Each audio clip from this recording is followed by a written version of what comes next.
Greetings and welcome to the Destination Goa Trance podcast, bringing in-depth interviews with artists, label people, organizers from the golden age of the 90s to the modern era. My name is Simon Peter and I'm here with the one and only Tibus. Nice. Let's talk about Goa Trance. Let's talk about Ozora this time. It was the first time they had a real Goa Trance themed program. There was the Goa Zero event for 24 hours, where you actually played, Peter. Then there was a night at the Pumpui stage and an afternoon at the main stage. Previously, on earlier editions, there were only 1-2 artists periodically at the main stage. But of course, the most important was our podcast on Friday, which you, dear listener, is going to listen to shortly. So how was Ozora for you, Peter? Well, it was an intense experience, to say the least. The whole festival is like a psychedelic Disneyland, and it can be a bit overwhelming at times, but if you haven't been there before, it's really worth checking out. I have been to Ozora many times over the last 2 decades, and it's always surprising, and it's exciting to see it changing and evolving. It's always something a little bit different. And there were lots of great moments, also some challenging ones. The heat and the dust was hard to ignore, and it sometimes felt a bit crowded at certain spots. But with the right kind of music, I could still party for hours, and yeah, there was a lot of great music actually. It was great to dance with other Goa freaks to some of my favorite artists, and it was an awesome chance to reconnect with friends from across the globe. Yeah, I agree. I have been to Ozora many times as well, and there are always new buildings, new stages, and the crowd is getting bigger and bigger. I could only really enjoy Goa Day Zero because I later caught a virus and I left to get a proper rest and treatment. However, I need to say Ultra Vibe was really good at the Goa Day Zero, and I'm really looking forward to their album. I also really enjoyed Skarma in the morning. I was a bit disappointed in the stage, to be honest. I think it's called Ginkgo stage, which wasn't utilized as a real musical stage later. There wasn't enough space in the tent structure, so if you couldn't get in, then you practically didn't see anything, which was kind of lame. And the sound wasn't good in the beginning, but they made it really, really nice at the end. And there was no decoration, which is also kind of bad compared to the spectacular stuff on other stages. But I think it was a good beginning. I mean, you can't go wrong with this lineup: Ocular Projection, Transwave, Ultra Vibe, Ethnica, Moonwave, Power Source, and this was just half of it. So I hope they continue this tradition and it can grow into something really nice. I agree, and despite the circumstances, it was truly awesome to play there with my friend Benno. We played a back-to-back DJ set, and we both really enjoyed it. The crowd seemed to like it too, so it was great. And it was also nice to see later in the afternoon how the place got jam-packed again for Go Asia, MFG, and Out of Orbit. The place was really not the best for this kind of event, but the party was still awesome, and people really got into the old school Goa trance sound. Yeah, I think they didn't expect this many people to show up. But there was this Goa night at the Pumpui stage, which I needed to miss sadly. Can you tell a little bit about that? Oh, wow, that was truly awesome. I hadn't danced so much in like a decade. The whole lineup of the night, starting with Nervous System, was truly great. It started building up with relatively slower tempos, but really twisted psychedelic vibes. And then DJ Solitaire started playing with some old school bangers, but also midway through his set, he got into deeper tracks, and even the very old school, old Juno Reactor tracks sounded awesome on the sound system. And then later Spindrift and Hiroko both pushed the crowd, and the tempo got a little bit higher, all the way until the last set by The Square, which is the joint project of Shidapu and Schizologic. That was an awesome night, a full, proper 8-hour-long trip. I really enjoyed it. We organized a roundtable interview, or you can call it panel discussion, on Friday entitled Spinning Psytrance Then and Now. And we talked with DJs from the last 30 years, how DJing and the whole scene changed and evolved. Well, actually, I did not know that Tristan is not a DJ anymore, but he had really nice comments and input. The recording was held at the Chambok house, which is a place where all the lectures and workshops happen on Ozora. If you're interested, you can also check the video, but this is going to be the more streamlined audio version.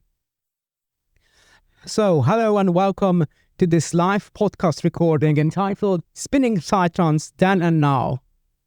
My name is Tibus. I'm here with Simon Peter. We are Destination Goa Trance Podcast. We do in-depth interviews with artists, label people, organizers from the golden age of the 90s all the way to the modern era. You can find our podcast on YouTube, Spotify, Apple Podcast, wherever you got your podcast. But today we have a special treat because we have invited some DJs who have been in this business for a long time. They all play or will play at Ozora this year. And we are going to discuss how DJing has changed over the last 25, 30 years and how the music scene has changed. Because a lot has changed since the early 90s. You know, we had vinyls, now we have digital music. We had the old Goa trance, now we have, I don't even know how many sub-styles of Psytrance. We had parties in really obscure places, now we have festivals and organized clubs. Peter, can you please introduce our guests? Yes, sir. So from right to left, we have Tristan from the UK. Who's been a well-known DJ in the Psytrance scene since the 90s. He's also a producer, and he's been with the famous labels Twisted Records, and now is at Nano Records, released several albums. I heard he's been to every Ozora that ever was, right? Even the Solips Festival in 99, when his set was like the talk of the town.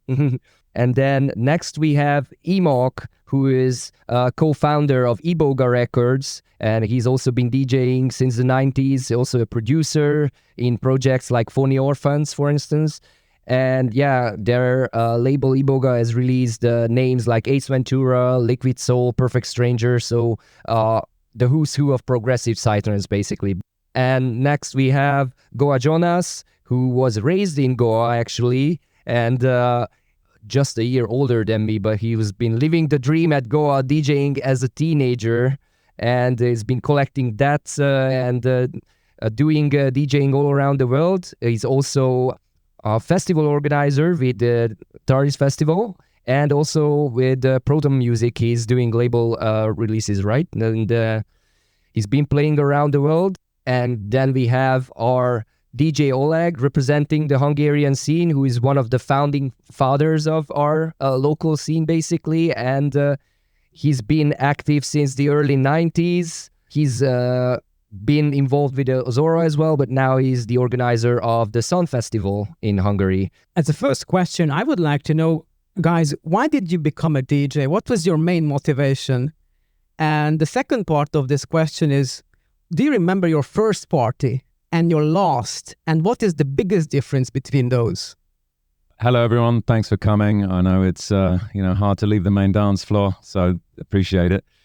I was, without being indiscreet about my age, I was 18 in 1988. That is when rave music, certainly in the UK, exploded. Electronic music suddenly took over the cultural universe, and obviously I went crazy at that time.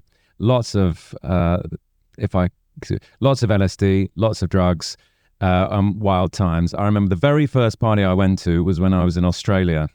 It was called a rap party at the Hordern Pavilion in Sydney.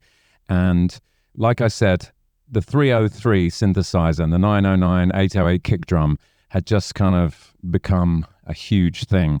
So there wasn't any defined genreification of dance music. It was basically organized by the underground alternative and gay scene in Sydney. But there was urban music, there was tribal music, there was hippies, freaks, ravers. Everybody was in the melting pot together. And there was this sense that this was going to change the world. And of course, in a way it did. It certainly changed my universe. And from that time, I just carried on going to parties. And I remember being on the dance floor and watching DJs, listening to the music. I'd been a drummer when I was growing up as a teenager, so that was my entry into music. And I remember listening to a lot of it. And after a certain amount of time, I thought, I like this bit of the music, but that track I don't like so much. And within this framework, with this tight style of dance music, I wouldn't put that vocal in there. And I began to analyze the music in my mind. And I thought, well, maybe I need to have a crack at this. And I was living in where I went to university, my student town. There was lots of musicians and creative people. That's why I think university is so important for people, because, it gives you an extra 4 years to discover your cultural and philosophical foundations. And so they said, well, give it a go. So I went out and bought some equipment and started to write my own stuff. And back then that was pre-Goa trance. It was still rave music. So I was writing jungle, drum and bass, hardcore rave, whatever it was I could get my hands on. And that was my entry into it. How that has changed from the parties today, let's say the dance floor here, that's because it just feels now that there has, the nuance, it's been refined. The art of the festival has been distilled to the absolute essence of what we want from it, and the quality, the sound systems, the decor. Look at this building. I mean, this is one of the most amazing buildings I've ever been in, and this is a little sideshow of 50 of us in here, and the whole area is full of it. It's just incredible where we're at today. But I don't think the essential essence of what we're trying to achieve has changed at all, and that is to transcend our current state of mind into higher states of consciousness. And I could elaborate on that, but I won't. But that's my answer. Thank you. I didn't know you were doing drum and bass. That's something new for me. That's nice. Yeah. So thanks for coming, everyone. So I started I'm from Copenhagen. So the rave scene started in Copenhagen in 93, 94, probably 94. I was punk. Like, I was going to punk parties and old squats, and I came from a different background, pretty wild, pretty different from what this scene is. And a friend of mine begged me for a long time to come to one of those raves. And in the end, I said, okay, shut up, I come with you, and then I don't need to listen to you, right? And that night changed my life completely. It was, in 94. On the Monday, I went out, I bought 2 turntables. I went to the local record store and started buying random music and started rehearsing back home. It completely changed my life. And this whole essence of our culture and our scene, which is like a transformational experience, which I still think it is, and I still feel it on myself, is a transformational experience. It completely transformed my life into something a lot more beautiful, a lot more awareness, so 94, and in 96, 97, we started 96. I meet Banel, my partner in the Boga Records, and we actually made our first release. We started 96, it was released in 97, 27 years ago, and it's been a really long and very interesting path, and I tend to agree a lot with Tristan about how the scene is today a lot developed, like things getting more professional, and it's like this combination of all kind of arts. It's not just about the music, really. It's about the essence and the frequencies between people, how we elevate together, but it's also like all the art, the structures. Everyone involved is a part of making this scene really beautiful, and the essence of that, I still think, is what started this whole thing. I completely agree with that. And there's a lot to elaborate on that thing, but I still think that these kind of events really captures the essence of why this whole culture kind of started. Yeah. So that's all to you. Hey everyone. I have a very sexy Ozora dust voice today. As I'm also here doing stage manager and on the main stage. So a lot of loud talking because of the music, and the dust isn't very good either. So anyway, for me, it all came a bit more natural as, I grew up in Goa, as you already said, and we moved down there when I was 7. And my parents went with me to the evening, like we had every sunset at the shore bar or 9 bar. You had Psytrance music and people would watch sunset. And so I kind of got into it like that. I really enjoyed watching the DJs play. And when I was 12, one of my best friends at the time, who was actually playing tomorrow night at the main stage, Anarchic Leo, started DJing as well. He was a year older. And I just decided to ask actually a Danish DJ Christian, he was at that time there, and he just started teaching me with DAT tapes. And yeah, and 12, I had my first gig on the beach in Goa. And at that age, it was like every track I played, I ran out, told everyone, hey, this is this track, you know how you are as a kid. So yeah, that was a funny experience, good times. And yeah, for me, it has never been, or I never had this super drug experience on the music to do that. For me, it's just been natural, and the music is the drug. The aim is for all of us to be happy, and that's why I love playing music, is to make everyone happy, and that's why we're here, to be happy, to have fun together, and have this feeling of happiness and love, and that's what it's all about for me anyway. Yeah. What were the biggest challenges regarding the circumstances and the technology in Goa? Because it was really different from the UK or from Copenhagen. Yeah, you had digital audio tapes at the time. I guess you also played on those back then. I don't know about you, but so I never had any records. It was actually quite beautiful. You got together when you changed music, sat there for 6 hours, recorded the music first, listened to tracks, you like it, then you got to set the levels and record the tracks. So it's a much more personal and social thing than it is nowadays. You just get it sent a link and you have 1,000 new tracks and you check them on your own. So that's a big difference to the old days. And yeah, sure, the technology, I mean, started with big cassette bags, then CD bags, and now you got a little USB and you have 1,000 CDs on there. So that is quite cool. Yeah. Yeah, and the same thing. I mean, what is really noticeable in our scene and the evolution of the quality of everything, the quality of the music, of the production, of how everything sounds, the sound system, the lights, it just keeps getting better. And yeah, we keep having a better party together because of it. So that's friggin' awesome. I just think you made a really interesting point there about how the technology affected the culture, because some of my early experience of going to record shops and wading through lots of vinyl, and you'd find one, and then it was a huge deal. I'd call up record labels to try and get on their mailing list. And if you received a white label, that was like a pre-release. You'd have a record before anyone else had it, and it would have come through the door unmarked, unlabeled. There'd be nothing on it. This was gold dust. It would be like Willy Wonka sending you the golden ticket. And what you're saying as well in Goa, when it was DAT tapes, the beautiful thing about Goa was, much like here, is everyone has come from all over the world. We're like pollen scattered, and then we come together and we bring our culture. And it was much like that, where you'd have German DJs, Danish, English, all bringing their music, sitting in houses, smoking chillums.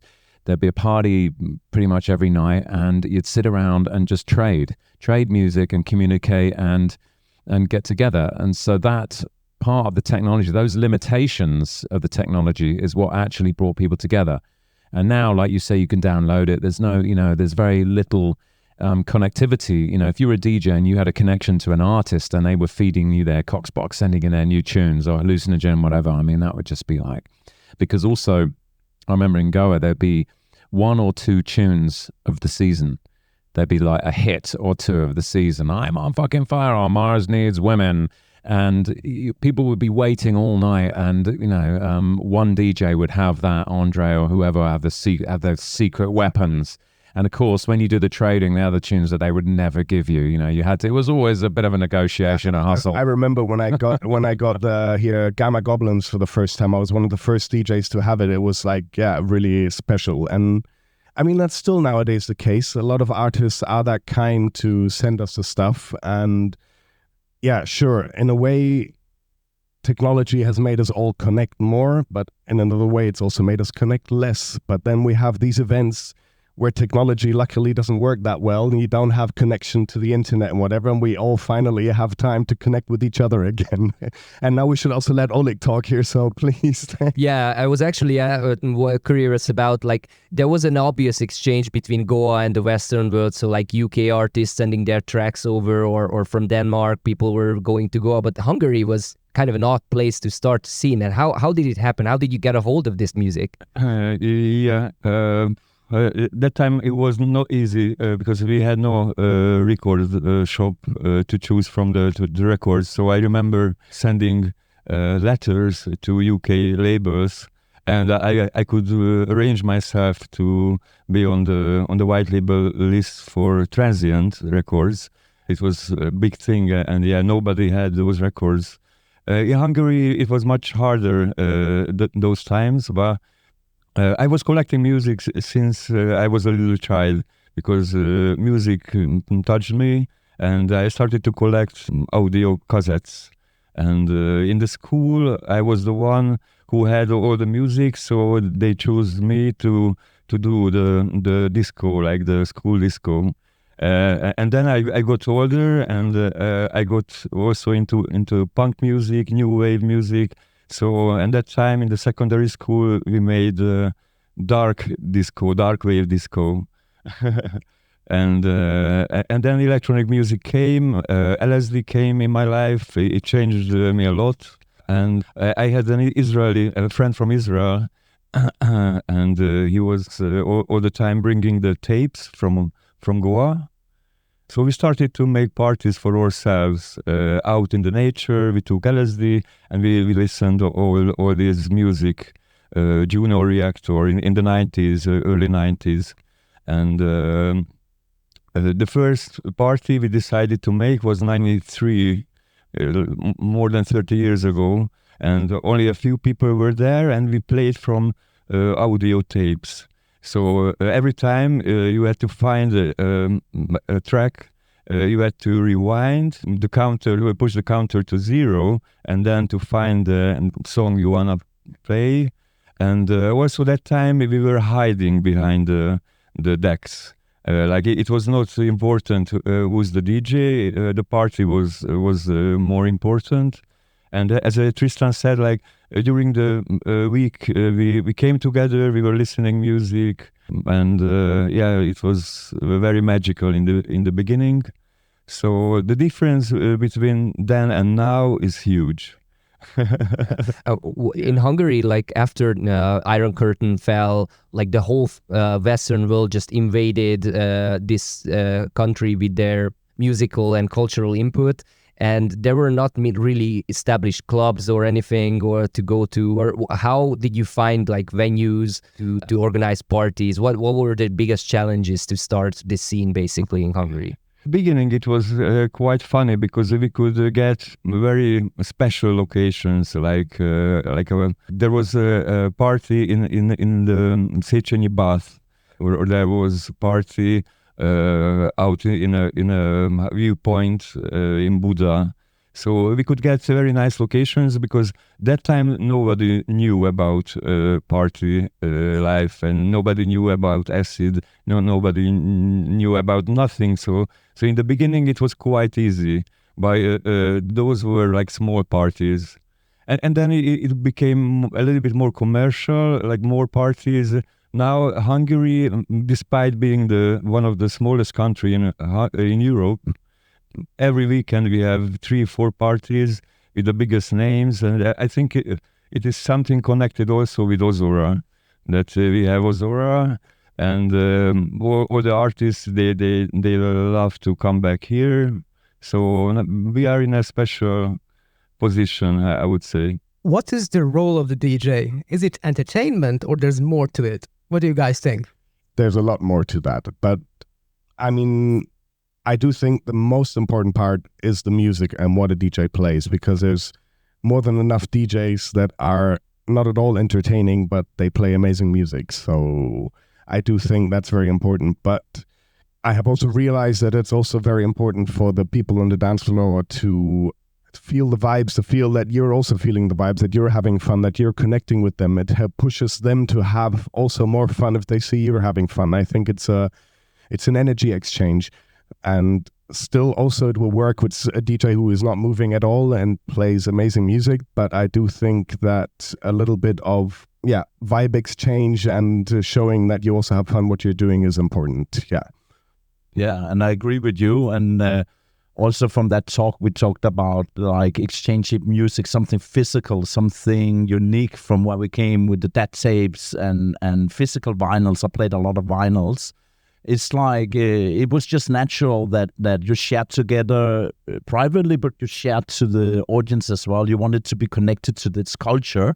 And it's still like, I find it as a purpose, because the music, creating that flow state on the dance floor, being part of that, making people live in the now and just be together. It's, for me, a purpose. It's just my contribution to make the life and the world a better place. And I still feel that's a essential part of what I'm doing. And the world needs it, right? Yeah, I think the world does need it. Yeah, definitely. I would say it is, of course, it's entertainment. At its heart, it's got to be entertaining. But that's not to downplay the word entertainment. I think transformational experiences can be entertaining. But I think what has changed is the DJ has become more of a focal point now. Everybody, if you even look at the video of the original 99 Ozora, all the videos, there's no idea where the DJ actually is, on a table somewhere behind a fluoro backdrop, and everybody's dancing like this, crazy. No one cares where the music's coming from or, who's delivering it. Now it has become more of a channeling experience. But, I don't want to ever forget the fact that it's the lights, the decor, all the hard work that goes into creating that space is what makes us look good and makes us sound good and makes us feel good. So it's an amalgamation of a hell of a lot of work, but we're the ones that have to stand up there and stick our neck out and do what we do. So yes, it's entertainment, but from that launch point of entertaining people, we can all collectively change our own lives for the better. And I think that's why we're all here, not just to have a good time, for sure. Yeah, that's really true. Yeah. And if it comes to like DJing with digital music these days, you already mentioned that back in the day you had like white labels, you had to be on a mailing list to get the new music. Now you all of a sudden get thousands of tracks per day. How did this influence your style of DJing, the selection process? Like, you don't have to carry huge crates of records or DAT tapes, but maybe the selecting process has changed and your music changed along with that. I actually stopped DJing quite a few years ago in mid 2008 or something like that, and I just focused on my live set, my live production stuff. But I still DJ my music. But one thing that used to really do my head in, and I think it's not just for music, but it's information overload. You go on the internet and you got thousands of tunes, or it's like going on Netflix. You get your dinner, you sit down, what are we going on Netflix or whatever it is, and you finish your dinner before you've even left the menu, because there's just too much to choose from. And it's the same with music. There's just so much music out there, and that's part of our job. We are a filter for that massive stuff out there, and we cherry pick all the good stuff, and then that's what we present to people, so they don't have to do that. They can just come and hear what we consider to be, our vibration. I absolutely agree. So actually, you can find the good thing is you can still find good music. Just the number of the songs you have to search through changed. It's a big difference because in the old times it was only a few crazy people doing the music, and now it's easier, which is not bad because this technical change is absolutely not bad, because you can still find very good tunes, which is good. What is bad is like there are a lot of typical shames, typical things, sounds and generic sounds. Generic sound, which is after a while it gets. Yeah, I mean that is something that I mostly notice checking for new music, that there is so much more than it was, but the quality is harder to find because there's so many who actually use the same themes, the same sounds, especially when you've been listening to this music for 30 years, you keep hearing sounds again you've heard before, and which, I mean, I don't even think it's super important to have new sounds. It's just the way they're put together and the way they play with each other and communicate, which makes a difference. So it can be a sound you've heard before as long as it's put into a track and in an intelligent way. And nowadays you just have so much music, everyone can do it, and a lot of it is not good. Yeah, that's... Yeah, and as Tristan said, like this with the filter, it's some kind of filter. For me, it's like the music that I choose has to be somehow personal, and to explain that, running a label for many years, working with a lot of very different artists. The thing about being an artist today that we spoke about before, DJ artists, is being and creating something that is personal, that comes from you. And the music I pick is definitely something where you hear the personality. I'll be that filter. And in my world, when it comes to electronic music, there's only two styles. We talked about the multiple styles. In my world, it's only good and bad, and I'm the filter for you guys. And ultimately, it does one of two things. It makes it easier to dance or harder to dance. When you're on the dance floor, I've been there, you do a 12-hour shift. Sometimes your ankles might be double the size, your back's aching, and a good DJ will come on and play a banger of a tune, and woo, I'm off. And all that pain and tiredness goes away. And that's just an instant manifestation of the healing power of music right there. That flow state. Yeah, and I do kind of disagree with what you're saying about the quality is low. I think the quality is all so high that it's very hard to find music that stands out from the crowd now. Okay, that's maybe more like it, but that's what I mean, that a lot of them use the same schemas, the same build-ups, sounds, samples, drums, whatever, that you keep recognizing the tracks instead of putting... So yeah, you do have a high quality, but they all sound very similar. So yeah, that would be... Because I don't think I've actually heard a bad track on that dance floor. I've just heard music that's not quite to my taste. And I think maybe I'm preempting one of your questions here, but what you're saying is about everybody. One of the things that's changed the most is the technology. I used to have a studio. It was like, I had 5 kilometers of cables. It was like spaghetti bolognese in there with all the synths and keyboards. And now I can do it all on a laptop on the aeroplane with a pair of headphones. And it's a kind of a democratization of technology. Everybody has got access to that now, and everyone's got access to the internet, so they can download all the software, all the samples. Yeah, YouTube tutorials, which whatever. levels the playing field. But the rising tide has lifted all the ships, basically, is how I see it.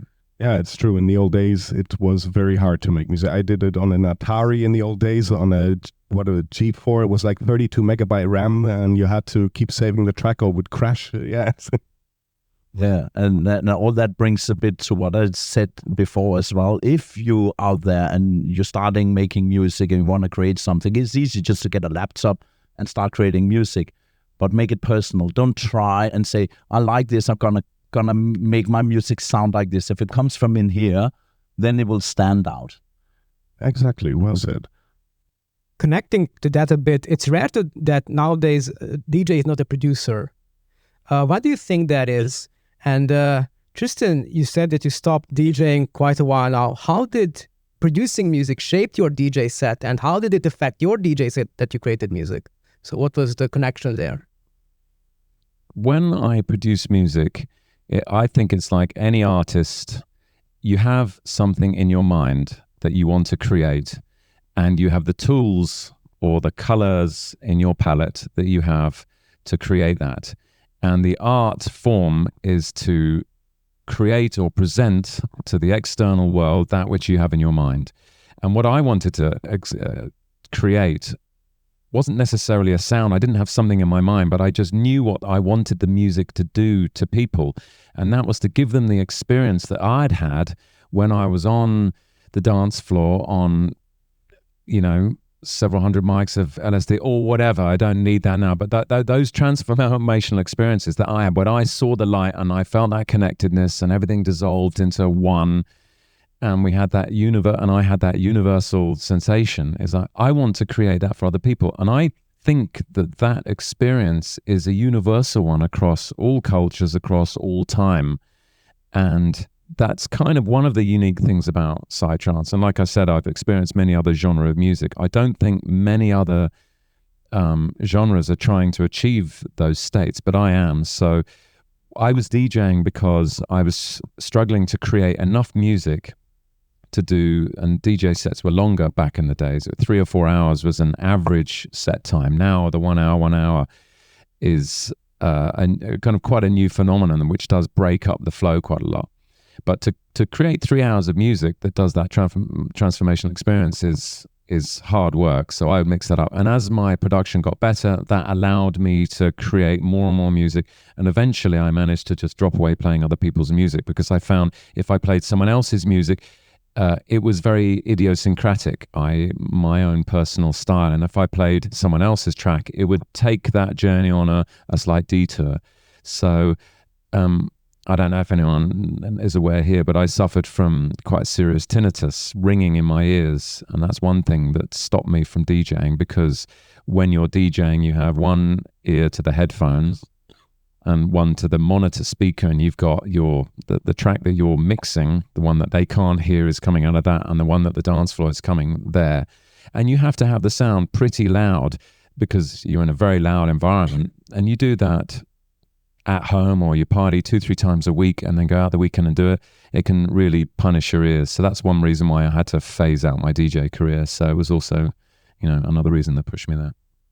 Yeah, but I find it really interesting, like that you have, for you to play the music is to help people to get this transcendental feeling or that, and the connectiveness. And for me, it is really about creating happiness and euphoria and making the people happy and dance and have that energy. And it's about that for me. But it's, both are really good intentions. And I think that's quite interesting. I've, never talked to you about that. So yes, this is something I wanted to tell, because when I started DJing, my main goal was to give back the experience I received, and this transformational state, this happy state. This is what I wanted to give back to the crowd, because I think we are doing a very important job by having people gather together, dancing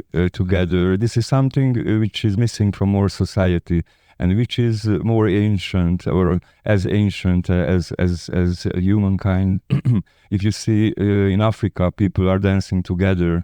If something good happening, if something bad happening, they dance together. And if you are on the dance floor, and this is something else which is important. I wanted to do DJing until I can enjoy the dance floor. If I lose my connection to the dance floor, and I see a couple of DJs who are not there anymore, who just came, play their set, and they leave. And this is something I miss from them, because then it became a very ego trip kind of thing. And if you have the connection with the dance floor, that's a very important thing.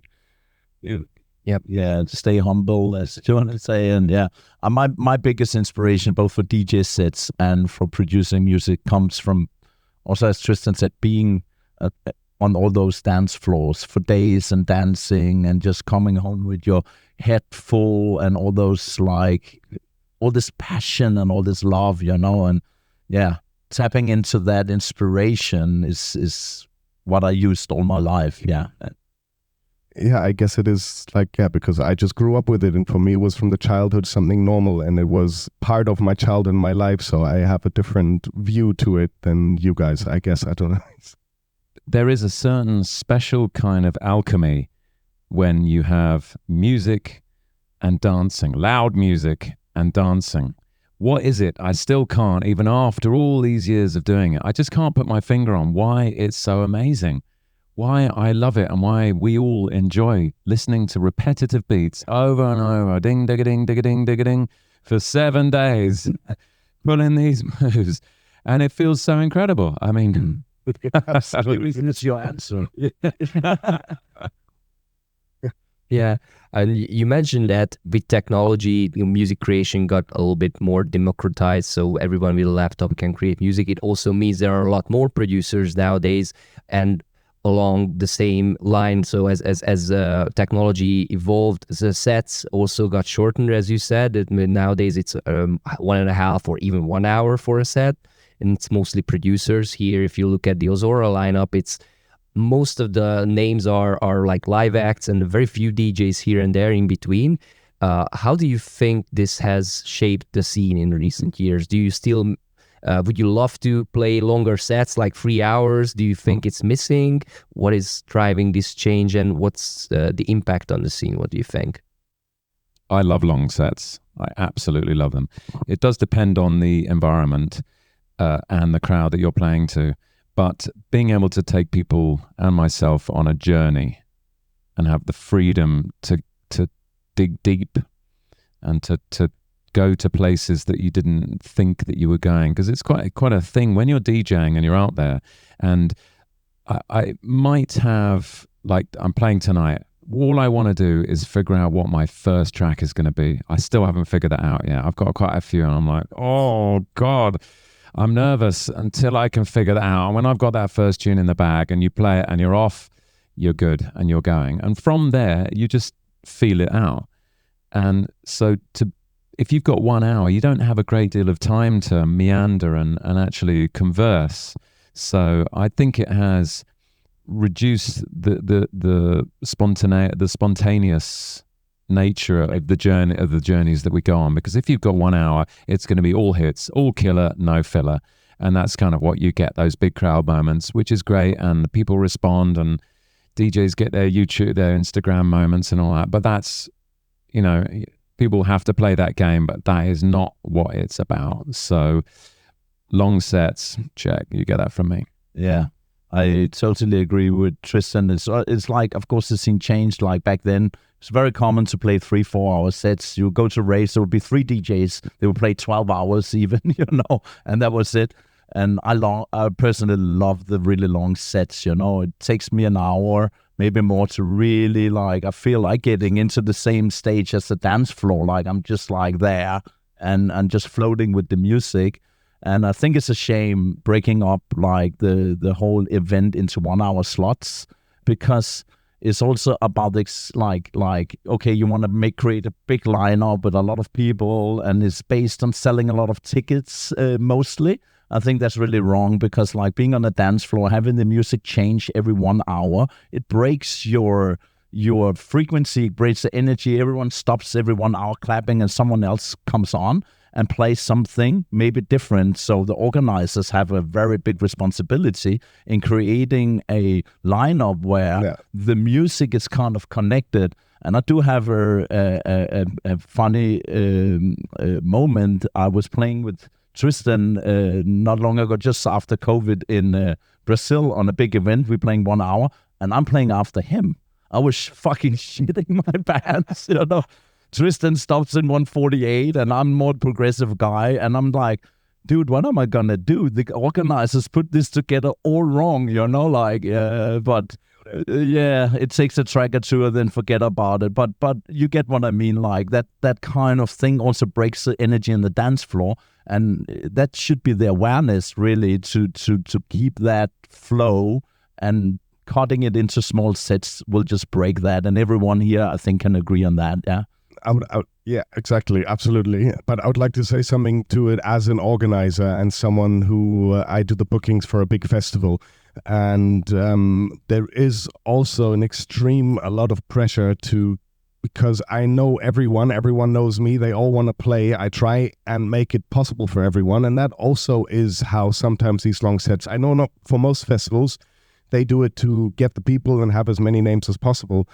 But for me, it often happens like that. And then I try and give that friend another chance. And then suddenly, oh shit, now it's again a bit too short sets. But then as I'm a DJ, I do it exactly like you say, because you have to then plan the sets accordingly, take each artist like one track, and then have a nice wave, a nice set for the whole festival. Yeah. Otherwise, it does not work. Like, you and Tristan after each other. As an organizer, I also many times I make this mistake that I want to invite as much artists as possible, and at the end, everybody can only play like a short time, which is bad. As a DJ, I also enjoy the journey. And in the old times, sometimes it was only 2 DJs for the whole night. Yeah. Can I say why, though? I think you would have experienced this. In Goa, the original, and that's where I had my kind of psychedelic epiphany, was there. It was free parties. Yeah, absolutely. And the DJ would be inherent in putting it on. I remember when I started DJing, I would put on parties so that I could play at them. And me and a couple of mates would play and we'd put on an event, whether it was, wherever it was, but they were free. So there were none of the constraints about having to sell tickets or do that. And people would come on and they had all this music they want to present to people. And I think that's, we're looking at how it's changed. Yeah. That's how it's changed from the free party movement to the very organized, slightly more. And also the thing, in the old days, there would never be a break between the DJs. This whole thing just evolved, I don't know when, some point end 90s, I would say, because when I started 95, it was still normal. You just mix into each other and it's one long party, and then the clapping at the end is for all the DJs and that's it. So yeah. The audience has changed a lot. Generations grow out of the scene. Maybe they come back later with their children. But what do you think? How did it affect the music and the DJ sets? If it did affect it at all? Well, I do think that our, the social media is something that has changed the way the young people and the new generation enjoys the parties. It is all about the drops, about all of these moments instead of the whole experience. And that is, I would say, not here, especially here. There's more alternative people, but in the general dance rave scene, it's all about this show and drop and to show, and I think that's something that's changed, yeah. I think that the psychedelic trance scene is very non-ageist. Tonight we've got 1,200 micrograms. Raj and Chicago, combined age of more than 150, playing on the main stage, and people worship those guys. They love them. I party with people from all ages, all age ranges. Everyone is welcome. No one is ostracized for the way they look, the way they, their age or the way they dress or anything. And that's what's beautiful about it. So yeah, bring on the new generation. Let's educate them and grow together. But it's not like one in, one out. Yeah, I agree. I think the generations are the same. We were young once, so they live the same cycles. What changed is the world, the social media and all kinds of things. And when we were young, we wanted to be happy. We wanted to escape the world, and nowadays it's so much happening in the world that people they just want to lose themselves. So it's not always a happy experience they are searching for. Sometimes they just searching for losing themselves and forget about everything. This is my opinion.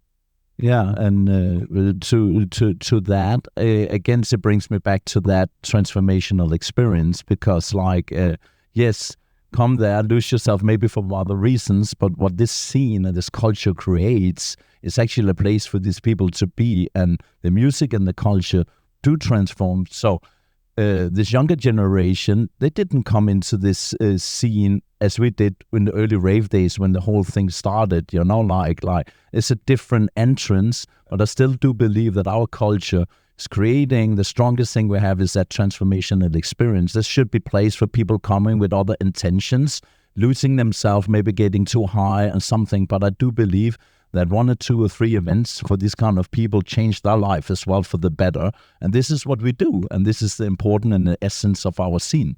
In the end, that's what it is. You go on the dance floor to dance and lose yourself. Absolutely. That's what it's about. That's what we're here for, to disconnect from the world, to let loose, to be how we want to be and enjoy. Yeah, I'd say one thing that just occurred to me when you're saying is the young generation. I think the next generation comes in, and they kind of want to be represented. So I think the rise of the more, let's say, the high-tech scene, for example, that's a new thing that's come in that's kind of bamboozled quite a lot of the older generation who could like, right, okay, where's my, how do I dance to this? It's so damn fast. And what are people getting out of this? You know, they need to find an entry point. I know, myself included. And you got to understand, you know, young generation culturally have always come up and challenged the status quo, and there very much is a status quo in Psytrance, and they've come and shaken things up.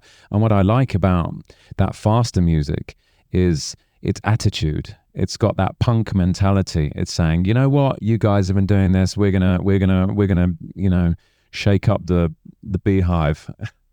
And I think it's important to embrace that thing. You know, I remember myself, my first really big gig, I think I was 20, playing in Woof Experience, you know, and, you know, someone there gave me a chance, you know, and I kept on doing what I do. And I think I was seeing promoters, people putting up events, have a responsibility to give those young artists a room and a place to evolve, and also bring their new creativity, that new point of the music, and to be represented. And I hope more organizers and festivals would embrace that more, because I think personally there's a big lack of it. I mean, we did this year at the Antares. We made like a newcomer contest for our psychedelic techno floor and the Psytrance floor, and we made a voting over a month, and we got 2 newcomers who are still new to the scene, and it was very nice for them and to be able to be presented, and they played really well, so it was a really good experience. Yeah, and as you mentioned, there are so many new styles now in psychedelic music, and the festivals are like showcasing all of these different styles. You mentioned like this punk energy is driving like the high-tech scene, but what do you think in general about the scene splitting up into different styles? Some festivals only playing one style of music and not playing high-tech at all, or just playing progressive, or just playing full-on. So do you think this is the way forward, or the scene should like keep this kind of flow of dark music at night and then maybe happier music in the morning, like Mark Ainley was talking about in the talk before, that you have to suffer through some music you don't like?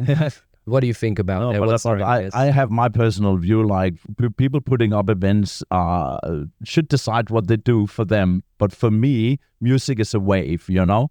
Music has always been a wave. When you look at it digitally, it's also a wave, you know? So you don't have ups without a down, and you don't have downs without an up. So that energy you create, if it moves from something a little softer and going up. So I think the flow of the music being put together by the organizers the right way creates those peaks of really great energy. In my point of view, if it stays up there for 3 days, the energy somehow disappears. But that's my personal opinion. So I embrace the up and down. I just heard we only have 5 minutes, but yeah, I do think it's important, because if you have the same style music the whole festival, which you can do, it just, the energy stays same. And also someone who's on the dance floor also wants to find new music they've never heard before. And I think that's the incredible thing, that we have these so many different styles in Psytrance. I mean, there must be at least 20 nowadays. I don't know. I don't even know how to name them all, but I think it's very important that we get more and everyone has something they like. When I was driving into the festival, I had this feeling that there are many other events of this kind of size, 25 to 30,000 people, but they might have 10 different stages with all different music happening. And there's plenty of activity here, but there's one main stage. And again, not for every event, smaller events can specialize. But what I love about the Ozora is I come here and I feel that we are one family, and everybody is represented in that. And that's beautiful. Yes, absolutely. Why aren't Psytrance DJs play older music? I mean, okay, they are not playing Goa trance because that's a completely different style, but I miss the old Psytrance like Logic Bomb, Coxbox, all of those tracks are old, progressive like Antics, Beat Bizarre. Nobody plays those, and artist tracks, albums fade away. Why do you think that is? don't think that's really true. I play tracks from 12 years ago in between the sets, and yeah, from all the years, because I think in the end it's about good music. But the reason most probably is production level, because if you play a track from 20 years ago and you play one from today, the people on the dance floor will think, what's happening? What's this shitty sound? Yeah. But there is luckily events who is doing events for that purpose. I just came from Sedane Festival 2 weeks ago in Portugal. What a wonderful event. Only old music, and the energy that created. It's like, okay, the audience was a bit older, but people crying and all those emotions and stuff like this creates a special energy. So there should be plays, a day, a stage, a moment, Exactly some hours to represent that. Because like me playing that music, I was goosebumping through my all my set, because like I had so much emotions and so many good memories from that music, and it's something we should keep on doing, right? And is there like anything you miss from the old days of DJing compared to nowadays? Like, do you miss like digging record crates or like spinning vinyl or collecting duct tapes? Is it something that you would wish you could do and inject from the past to today's festival culture? Or is it like good as it is now? It's better than ever. Where was the best time to be a Psytrance DJ? What do you think? As for me, I would say I like the technology nowadays. Like it helps me a lot when I create my set. I can cut nowadays. What I do, I cut the breaks out, because the dance floor usually they don't like a lot of the breaks, and I know it's sometimes like the artists. I mean, there is a reason why they put the break in the middle of the song, but after a while, if there are too much breaks, for example, the dance floor gets bored, and so what nowadays I do before my set, I run through the tracks through a record box, and there is an option where you can easily cut out the parts you don't want. And this way, it helps me a lot. I can quickly create and cut music, and with the new players, I can see the waveform, so I know exactly what's gonna happen. The needle want to jump while somebody is dancing. As for me, I like this kind of technological change. Yeah.